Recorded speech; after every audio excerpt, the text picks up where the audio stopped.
राजा when, अंग देश का राजा, पर स्वभाव से अत्यंत क्रूर और अहंकारी। भागवत पुराण चौथा स्कंध में वर्णित है कि वह मानता था इस जगत में ईश्वर नहीं, केवल मैं ही परमेश्वर हूं।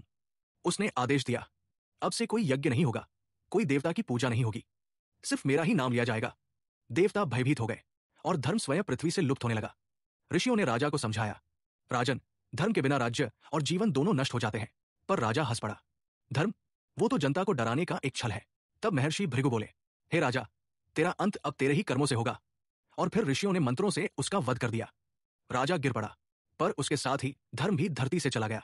ऋषियों ने राजा के मृत शरीर से उसकी बाई बाह का मंथन किया और उससे एक कृष्णवर्ण पुरुष उत्पन्न हुआ, निषाद, जो राजा वेन के अधर्म का प्रतीक था।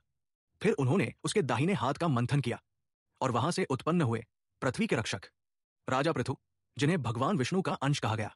पृथु ने पृथ्वी का पुनः पालन किया और धर्म फिर से धरती पर लौट आया। राजा वेन की आत्मा यमलोक में भी भटकती रही। कहा जाता है, भगवान विष्णु ने कहा, जिसने धर्म का अपमान किया उसे धर्म के पुनर्जन्म से ही मुक्ति मिलेगी। इसलिए राजा वेन को अगले जन्म में महान भक्त बनने का वरदान मिला, क्योंकि हर पाप में भी एक छिपी हुई संभावना होती है पश्चाताप की। यह कथा भागवत पुराण चतुर्थ स्कंध, विष्णु पुराण और ब्रह्म वैवर्त पुराण में वर्णित है, जहां यह बताया गया है, जब धर्म को नकारने वाला राजा जन्म लेता है तो स्वयं भगवान को अवतरित होना पड़ता है उसे सुधारने के लिए। क्या आपने ये कहानी पहले सुनी थी? अगर हाँ तो कमेंट में यस लिखिए, अगर नहीं तो नो लिखिए। और बताइए, नेक्स्ट वीडियो में आप किस विषय पर कहानी सुनना चाहते हैं या फिर कोई सुझाव देना चाहते हैं तो हमें कमेंट में जरूर बताएं।